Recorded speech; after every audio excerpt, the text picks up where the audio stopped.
53 मुकदमा 6 प्रदेश में कायम हुआ 10 दिन के अंदर। लेकिन मैं मुकदमे से डरने वाला नहीं, जेल जाने से डरने वाला नहीं। अरे हमारे सामाजिक न्याय के महान योद्धा लालू प्रसाद यादव हैं, तो हम उनके पीछे पीछे चल करके ककहरा सीखने का मैं काम किया हूं। तो इससे डरा लोगे? हमारी जुबान पर ताला लगा लोगे? डरने वाला लौटर राम निषाद।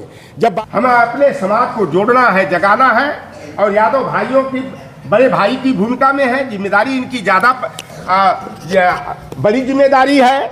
सहेज करके जो अति पिछड़ों के अंदर यादवों को खलनायक बनाने का प्रयास किया गया, मीडिया ट्रायल करा करके सारी नौकरी यादवों ने छीन लिया। अरे बताओ, हमारे पूर्वज के मठ से निकल कर आया हुआ व्यक्ति मच्छेंद्र नाथ निषाद का मठ है ना, गोरखनाथ मठ। अब गोरखनाथ को उन्हें बिरादरी करा है क्या? बुरा मत मानी, हमारे जिला में बचपन में चलता था डी और जी। ग्वाल गोत्र के यादव थे और गुरु गोरखनाथ के नाम पर उस मठ का नाम है। तो भैया वसीयत कहो, अवधेश भैया, वसीयत के क्यों कह के चाहिए? निषाद और यादव को कह के चाहिए कि ठाकुर लोगों को कह के चाहिए? लेकिन 10वीं सदी के बाद वहां पर कब्जा हो गया। कभी अवैधनाथ, कभी दिग्विजयनाथ, आज योगी आदित्यनाथ, और हमारे के पानी पी पी के गाली दिया जा रहा है। लोग कहते हैं कि यादवों ने सारा हक हिस्सा मार लिया। जातिगत जनगणना की इसीलिए आवश्यकता है। निषादो कहता है एक बेईमान गोरखपुरिया ठग है, कहता 24.60% निषादों की आबादी है। हमारे मौर्या लोग कहते हैं कि 15% आबादी है। कुर्मी कहता है 12% आबादी है। चमार कहता है कि 16% आबादी है। और यादव भैया कहा गया, राजभर कहता है कि हमारी आबादी 6.5% है। नोनिया भी कहता है कि 9% है। तो जब भैया सब 5%, 8%, 9% हो, असंख्यवा कुल 1.25% होती है, और जब जोड़ने लगा हम कुल सब जाति का मिला के तो 350 चला गया। तो हमने कहा कि भाई, तो इसकी दवा क्या है अवधेश कुशवाहा जी? कि जातिगत जनगणना हो, कास्ट एक्सरे होना चाहिए, ताकि दूध का दूध और पानी का पानी होना चाहिए। बिहार में जब जातिगत जनगणना शुरू हुई, 6 याचिका किसने डाला? किसी कुशवाहा ने डाला था, किसी यादव ने डाला था, किसी निषाद ने डाला था। मैं उनका बायोडाटा खंगाला तो 6 याचिका डालने वाले आरएसएस के OT1, OT2, थर्ड OT और प्योर OT वाले रहे। याचिका रुकवा दिया गया जनगणना को। सुप्रीम कोर्ट में सेल्फी दायर किया हमारे भतीजे ने और हमारे पलटू भाई ने। तो वहां से हुआ कि नहीं, राज्य सरकार चाहे तो अपने संसाधनों से जनगणना करा सकती है। और जातिगत और आर्थिक जनगणना हुई तो जवन बेईमानवा कहा हमारे 13% आबादी है, हाउ बड़का वाला चुन्नी वाला, तो उनकर आबादी कितना निकलल? 2.88%। एगो और रहे नहीं से मिलता जुलता, कहा हमारी आबादी 9.5%, 1.68% पर आके लटक गए। एक जानी कहे लोग कि 5%, तो उनकर आबादी आ गई 1.01%। एक और रहे कहे कि हमारो आबादी है 8%, उनकर आबादी आके 2.6 पर लटक गई। दूध का दूध और पानी का पानी हो गया ना, बौखलाहट मच गई। यही आज अभी किस यादव का नाम ले रहे थे? शायद मैं समाचार नहीं पढ़ पाया हूं, क्योंकि पेपर नहीं पढ़ता, मैं टीवी नहीं देखता हूं। अरे वो तो शेखर यादव का छोड़िए, वो शिशुपाल बंसी की बात छोड़िए। जब 2021 में कास्ट सेंसस की बात आई, आगे किसको किया गया? नित्यानंद राय,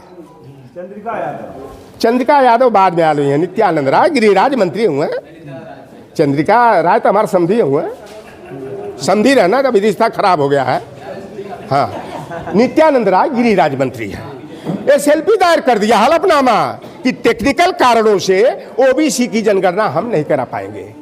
काहे भाई? ये देखिए, जाति को आगे करके ही मारने का काम करते। अवधेश भैया बतिया सही कर रहा है। जब अखिलेश जी का जहां मुद्दा आ गया तो डिफेंड करने हमारी भतीजी ने हरा दिया, हम लोगों ने हरवा दिया है। वो मेंटल डिस्टर्ब हो गए, कहा गए थे कि नहीं आप मिलने के लिए। जब पिछड़ों का मुद्दा आ जाए तब वो अखिलेश यादव पर दम गुर्रा बैठते हैं। और जब हमारा भतीजा यही शिवपुर के दानूपुर गांव में मारा गया कि नहीं, नितेश मौर्य, तो कहां चले गए? भगड़ू राम। हमारी भतीजी मारी गई। योगी आदित्यनाथ के बिरादरी का प्रबंध विद्यालय का हेडमास्टर प्रिंसिपल था, आरएसएस का विद्यालय सरस्वती विद्या मंदिर इंटर कॉलेज में प्रियास मौर्य को मार डाला गया छत से नीचे फेंक करके। और योगी आदित्यनाथ के बिरादरी के विद्यालय में हमारे कृतार्थ कुशवाहा को अंधविश्वास पाखंड में विद्यालय की तरक्की के लिए बलि कर दिया गया और संजय मौर्य को मार दिया गया। अभी रायबरेली में 6 दिन पहले निशा मौर्य को काट डाला गया मछली की तरह, जैसे मलाह काटता है। अरे नहीं भैया, ये जी सगड़ी आजमगढ़ में, और शकुंतला मौर्य को और महेंद्र मौर्य कुशवाहा को दौड़ा करके एकदम रोड पर गोली मार दिया गया। तब हमारे झगड़ू भाई कहाँ चले गए? ये लोग बोलते हैं केवल बिरादरी के लिए। हम निषाद बिरादरी के हैं। मल्लाह हम तो बचपन से मछली उछली नहीं खाते थे, बिन मल्लाह केवट के घर का पानी भी नहीं पीते थे, लेकिन वो जतिया का है तो जतिया की बात तो करना ही पड़ेगा।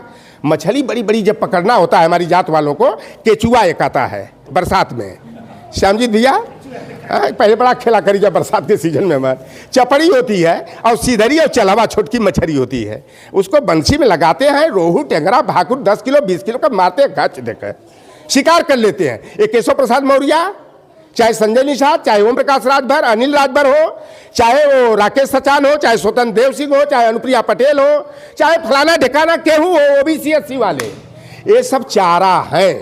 भाजपा शिकारी है और ये ओबीसी के नेता जो निज स्वार्थ में अपने जमीर को बेच करके और मलाई खा रहे हैं, लाल बत्ती में टहल रहे हैं।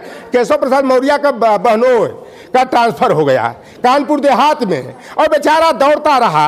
और जब कांस्टेबल का ट्रांसफर तुम नहीं रुकवा सकते, वांछित जगह स्थानांतरण नहीं करा सकते, तो तुम्हारे स्टीफनी मिनिस्टर का मतलब क्या है भाई?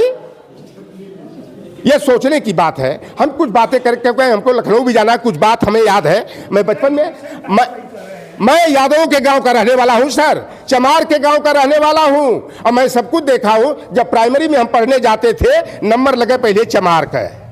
अभी हमारे वकील साहब SC/ST का मुकदमा हमारे पर कायम हो गया है। 53 मुकदमा 6 प्रदेश में कायम हुआ 10 दिन के अंदर। लेकिन मैं मुकदमे से डरने वाला नहीं, जेल जाने से डरने वाला नहीं। अरे हमारे सामाजिक न्याय के महान योद्धा लालू प्रसाद यादव हैं, तो हम उनके पीछे पीछे चल करके ककहरा सीखने का मैं काम किया हूं। तो इससे डरा लोगे? हमारी जुबान पर ताला लगा लोगे? डरने वाला लौटर राम निषाद ने। जब बाबू राम नरेश यादव जी मुख्यमंत्री हुए, उस समय तो विधायक नहीं थे, निदौली कला से उपचुनाव जीते थे। और जब बाबू राम नरेश यादव मुख्यमंत्री बने, जनता पार्टी की सरकार बनी, उधर कर्पूरी ठाकुर जी मुख्यमंत्री बने बिहार में, तो छेदीलाल साथी एक निषाद बिरादरी के बहुत बड़े वकील थे। हाई कोर्ट लखनऊ बेंच में प्लीडर राम प्रसाद अहीर जो जनगणना का आंदोलन लड़े, अहीर जनगणना करने की राम प्रसाद अहीर के रहे। अरे यहां तक कि 4 साल पहले 1% यादव भी नहीं जानता था कि बिंदेश्वरी प्रसाद मंडल किस समाज के हैं। यह हाल रहा। इसलिए मैं कहता हूं कि जिस दिन यादव बिरादरी के लोग पेरियार ललई सिंह यादव बीपी मंडल को पढ़ लेते और कोयरी काछी कुशवाहा बिरादरी के लोग बाबू जगदेव प्रसाद कुशवाहा ज्योतिबा फूले को पढ़ लेते और मल्लाह केवट बिंद धीवर कहार गोड़िया समाज के लोग अगर बाबू रामचरण निषाद को पढ़ लिए होते, हमारे प्रजापति समाज के लोग संत बीए राम को पढ़ लिए होते, जाट बिरादरी के लोग महाराज सिंह भारती को पढ़ लिए होते, कुर्मी बिरादरी के लोग बाबू राम स्वरूप वर्मा और छत्रपति साहू जी महाराज को पढ़ लिए होते, तो न हम निषाद के लिए लड़ते, न ये कुशवाहा के लिए लड़ते, न ये यादव के लिए लड़ते। हम सभी लड़ते तो 90% बहुजन समाज के लिए लड़ते, वर्गीय चिंतन की भावना से लड़ते। लेकिन हम लोगों ने महापुरुषों को तो नहीं पढ़ा। ए बहनी कौशल्या, मोबाइल में लपटल हो ना, ये बतावा विद्या का देवी के है? विद्या का देवी कौन है? सरस्वती। आई हो मैया, आज देखिए सावित्री बाई फूले 1823 से पहले लोहार कुहार मलाह केवट कुर्मी का बतिया छोड़ा हो, ब्राह्मण की लड़की को, ठाकुर बाभन भूमिहार की लड़की को पढ़ने का अधिकार नहीं था। मनु स्मृति में मनुस्मृति में एक दिया है शब्द, स्त्री शूद्रो न अधीयताम, शूद्र और स्त्री को पढ़ने से वंचित रखना चाहिए, इनको अधिकार नहीं है। तो सरस्वती कम्युनिटी स्कूल में, विद्यालय में, यूनिवर्सिटी में पढ़ ले रहनी। मैं ये जानना चाहता हूं, अगर सरस्वती की पूजा करने से एक FIR और दर्ज हो जाए, सरस्वती की पूजा करने से अगर ज्ञान मिलता तो नवोदय पब्लिक स्कूल खोलने की यादव जी को जरूरत क्यों पड़ती? बच्चों के फीस के लिए चिंता करने की जरूरत क्यों होती? कोचिंग भेजने की जरूरत क्यों होती? अगर लक्ष्मी की पूजा करने से धन दौलत मिलता तो हम पूजा करत रहती जा। हमारी बिरादरी वाले, विशेष करके देख रहा हूं, ये छोटकी बिरादरी वाले नंजतियवा, सूरत, बड़ौदा, अहमदाबाद, दिल्ली, पटियाला, जालंधर जा जाके अहिर बेचारा जाके खटाल चला रहा है। कलकत्ता में मैं गया तो मैं पूछूं तो हर रिक्शा जो एक लेके दौड़ते हैं तो उसमें आधा या अहिर बिरादरी के मिले। निषाद मल्ला के वक्त तो बाद में अहिरे नंबर 1 पर मिले। तो आप बताओ कि अगर लक्ष्मी की पूजा करने से अगर धन दौलत मिलता तो हमें जानवर की तरह बग्गी खींचने की जरूरत क्यों पड़ती? गट्ठर उठाने की जरूरत क्यों पड़ती? पल्लेदार का काम करने की जरूरत क्यों पड़ती? अगर दुर्गा की पूजा करने से अगर बल पौरुष मिलता तो नंजतियवा कह करके लात मुक्का खाने की हमें जरूरत क्यों पड़ती? ये जानने की जरूरत है। मैं करिएवा रंग वाला हूं। जब शेरपुर में जाता था श्यामजीत भैया, हमने कई स्कूल का प्रोडक्ट है जा, दोनों जाने एक ही जगह के। मैं जब जाता था उधर शेरपुर में जाता था, रेवतीपुर में जाता था, गामर में जाता था, तमाम जो करेल क्षेत्र के गांव में जाता था, गोसलपुर, पातेपुर और तमाम उधर गांव है, रेलमार है, गुड़ौर है, तो कहा करे कहां से आवत हुए, कहां जाइबे रे, हमन का था कदे का जीवा कह दे। और साइकिल पर चढ़ करके कोई बैकवर्ड, कोई दलित उनके दरवाजे से गुजर नहीं पाता था, उतर करके लेके जाना पड़ता था, जूता चप्पल पहन के नहीं जाना पड़ता था। लेकिन आज ये दे न कहिए कि मुलायम सिंह यादव क्या दिले हुआ, लालू प्रसाद यादव क्या दिए हैं? अरे आप तो वो क्षेत्र का है हुआ ना, आप तो बहुत बढ़िया से कुलमनिया उनिया देखे होंगे, रेवतीपुर भी देखे होंगे, ओम प्रकाश सिंह वाला गांव भी देखे होंगे। अरे मैं प्रैक्टिकली बात करता हूं, मैं थ्योरी की बात थोड़ा करता हूं। मैं हाँ शेरपुर हो, कबीरपुर हो, ये सब है। तो देखिए भैया, मैं पढ़ा लिखा तो हो सकता हो कि ज्यादा हूं, लेकिन लिखा पढ़ा सब यहां जितने लोग बैठे हैं सबसे कम हूं। मैं स्नातक हूं केवल, और सब लोग तो वही है पढ़ा स्नातक, कोई PhD होगा, कोई कुछ होगा, तो मैं सबसे कम लिखा पढ़ा कम हूं, लेकिन गढ़ा हूं जरूर, प्रैक्टिकल में किया हूं। तो कहते हैं लोग कि यादवों ने क्या दिया, यादवों ने लूट लिया। अगर मुलायम सिंह यादव जैसा व्यक्ति, राम नरेश यादव जैसा व्यक्ति, लालू प्रसाद यादव जैसा महारथी नहीं पैदा हुआ होता तो आज सम्मान से हम लोग सीना तान के चलते हैं, मोटरसाइकिल पर गमछा की पगड़ी बांध के चलते हैं। हम तो लखनऊ में पगड़ी बांध के चलीला है। तो ये कैसे मिला?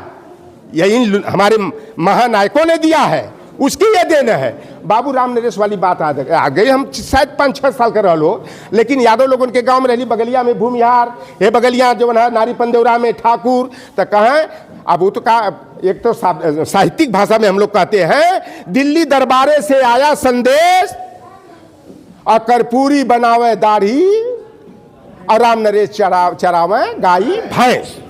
लेकिन ये त्रेना ये तो तनी हमन के देखा लो भैया, यादव जी लोग मुकदमा मत कायम करे, या हम डायरेक्ट में करीला, हमन के अंग्रेजी में डायरेक्ट और इनडायरेक्ट पढ़ावल जा, एक्टिव और पैसिव वॉइस पढ़ाया जाए। तो डायरेक्ट वाले में कही राम नरेशवा वापस जाओ, लाठी ले गाय भैंस चराओ, ये मैं सुना हूं। इसी तरह जब कर्पूरी ठाकुर जी जब बिहार में आरक्षण लागू किए तो वहां इन बेईमानों ने कहा कि कर्पूरिया कर्पूरा दाढ़ी बना ले उस्तूरा।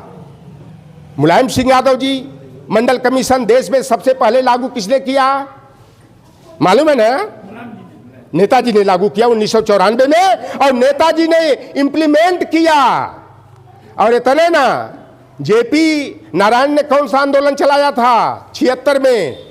संपूर्ण क्रांति। What is the means of संपूर्ण क्रांति? यानी समाज के सबसे दबा कुचला तबका जो है, एकदम निचले पादान का है, डिप्रेस्ड है, उसको बराबरी के स्तर पर लाना ही संपूर्ण क्रांति का उद्देश्य था। और संपूर्ण क्रांति के उद्देश्य को अगर कोई अमली जामा पहनाया, भारत भूषण भैया धरातल पर उतारा, तो वही गुदड़ी का लाल, अहिरे का बेटा, और देखन में छोटन लगे घाव करे गंभीर वाले मुलायम सिंह यादव जी अगर त्रिस्तरीय पंचायतों में पंचायती राज अधिनियम में संशोधन करके अगर ओबीसी को 27%, एससी को 21%, एसटी को 2% और महिलाओं को 33% आरक्षण नहीं दिए होते, नगर निकाय में यही आरक्षण व्यवस्था 1995 नहीं दिए होते, तो हमारे गांव का बताइए प्रधान किसको होना चाहिए? अवधेश भैया ठाकुर ने होता कि हो पाता दूसरा? उसके अलावा हो पाता? शेरपुर में भूमिहार के आगे रेवतीपुर में कोई हो पाता?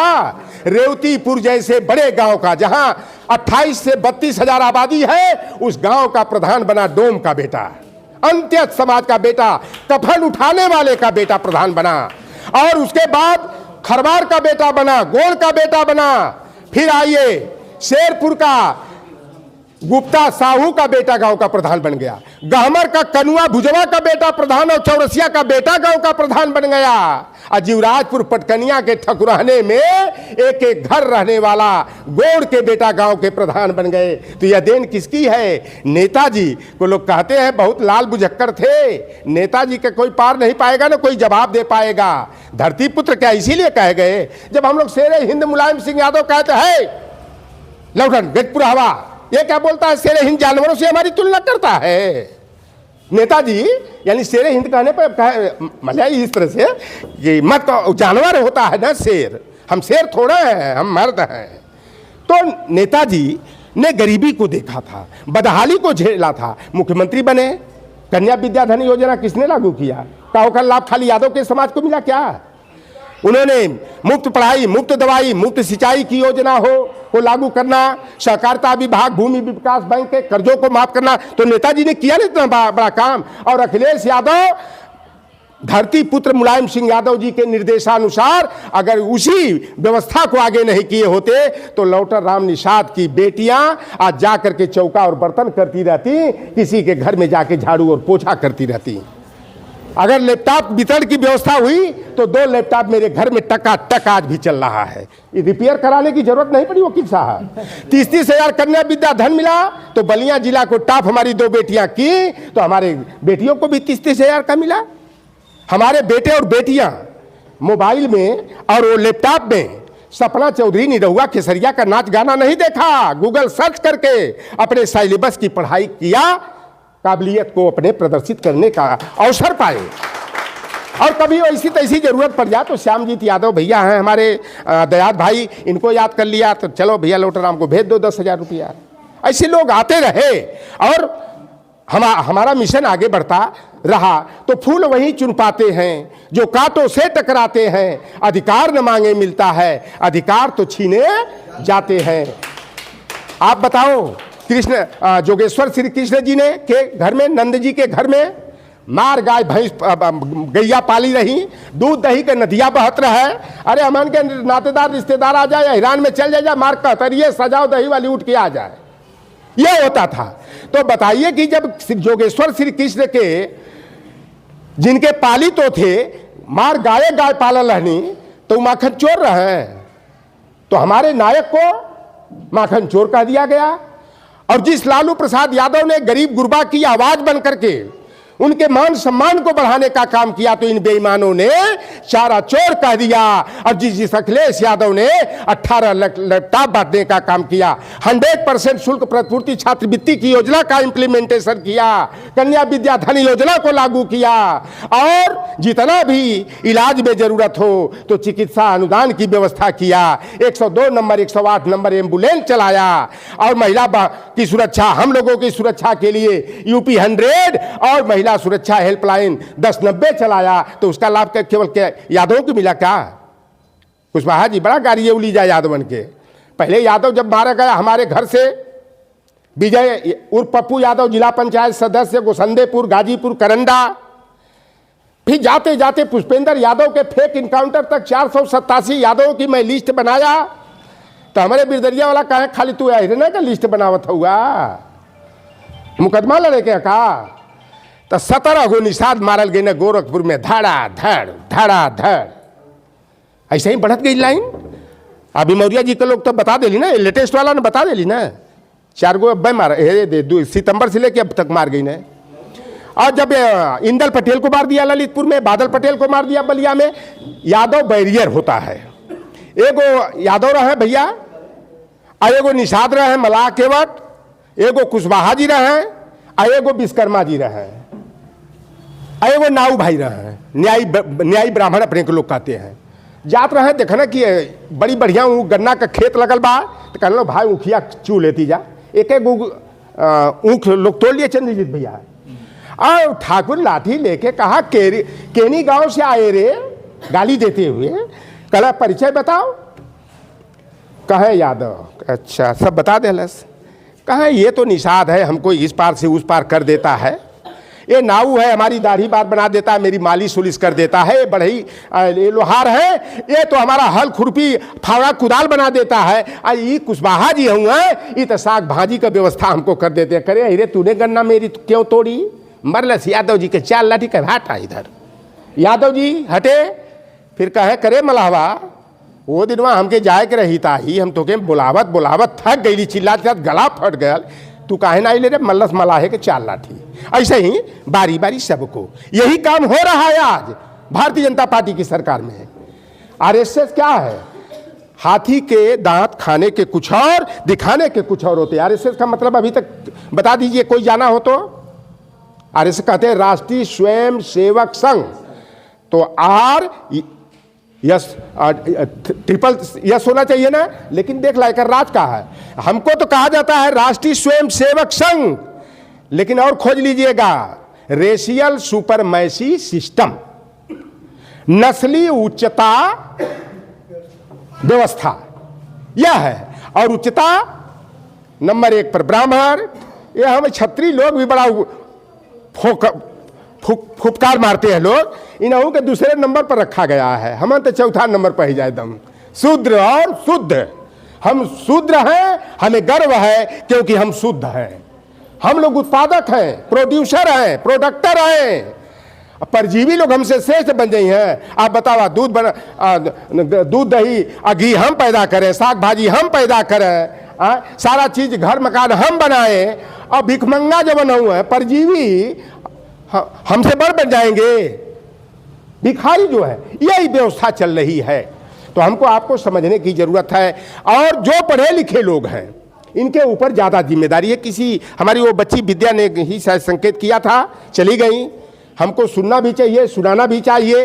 पढ़े लिखे लोग जब अनपढ़ों के बीच में बैठते हैं, श्यामजीत यादव जब अपने गांव में जाएंगे तो इनके गांव के किसी भी बिरादरी के व्यक्ति रहेंगे, कहेंगे कि श्यामजीत यादव के पिताजी 2 भैंस पल्ले रहे, 1 गाय पल्ले रहे, 2 बरधा पल्ले रहे, खेत में हल चलाते थे, कुदार फावड़ा चलाकर कौन खनते थे, अपने लड़का को बनारस भेज करके पढ़ाए। श्यामजीत यादव, डॉक्टर श्यामजीत यादव हेडमास्टर हो गए, प्रिंसिपल हो गए। तो गांव के लोगों को इससे शिक्षा मिलती है। लेकिन करते क्या है, हमारे लोग जब आगे बढ़ गए तो पलायनवादी हो जाते हैं। यह है सबसे बड़ी विकट समस्या। तो पिछड़ों दलितों में जब तक नादानी रहेगी, फटे हाल में जिंदगानी रहेगी, उठा लो उन्हें भी जो तुमसे जुदा है, यही एकता की निशानी रहेगी। जितने लोग आए हो, अगली बार हमें बुलाइएगा। मैं जहां से शिक्षा ग्रहण किया हूं वहां पर आऊंगा।